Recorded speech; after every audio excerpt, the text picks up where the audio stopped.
Siddharth, the cars that common people buy, they would not be impacted in the manner in which some were fearing.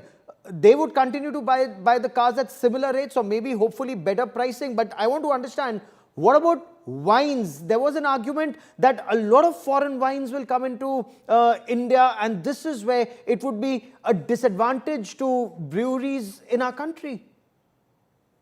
Well, who knew that Indian whiskies would consistently win awards for being the top whiskies globally? Did anyone imagine that a few years ago when the first such awards were being provided? I think we need to get out of a mindset of living in a well, and this is not towards any individual. The fact is that India's scale, the size of its market, and since you mentioned wine, it is not even a drop in the ocean of the vast alcoholic spirits of various strengths that India consumes. I think opening up doesn't matter. I am reminded of what a very, very senior official said about blueberries. He said, "Kitni blueberry aa sakti hai, kitne kha sakte hain."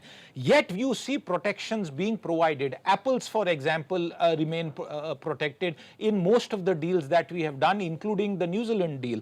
Dairy, for example, imagine the changed global order. Gaurav, New Zealand is one of the foremost exporters and producers of various kinds of dairy products. We have protected our dairy industry there. So clearly, the item-wise discussion can seem to, at the headline level, be a giveaway. Yeah. But remember the point that Chetan made. There are 6,000 companies, European companies in India. As far as auto is concerned, all of them mostly get localized. The very, very top-end machines might get cheaper. But what is their annual consumption? A few dozen units, maybe 100 cars of 4 or 5 crore rupees sold if they are imported from Europe. How does that matter to the size and scale of India? I think the broader point here is that if there were to be higher FDI inflows as a consequence of this agreement, because one technical point, one of the strong points that I am seeing in this agreement is rules of origin. In simple terms, both the European Union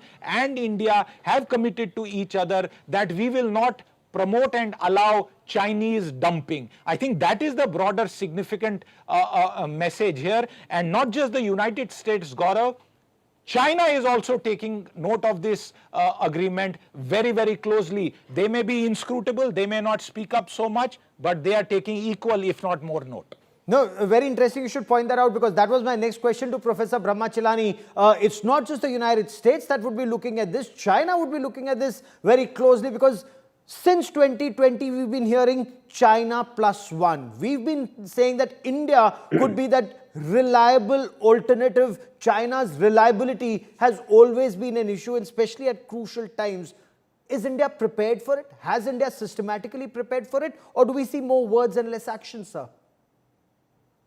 Well, as first on China, China is on a roller coaster, right? Because it's been, it has now achieved a $1 trillion plus trade surplus thanks to its avalanche of exports. The exports are going everywhere across the world, but also to India. And we have seen that from our own trade figures.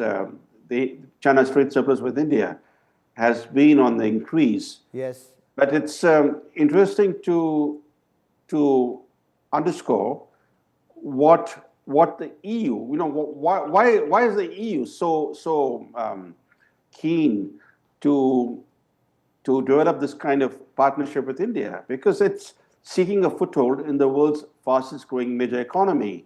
And it also wants to de-risk its supply chain. So again, the China factor comes in the EU's calculations.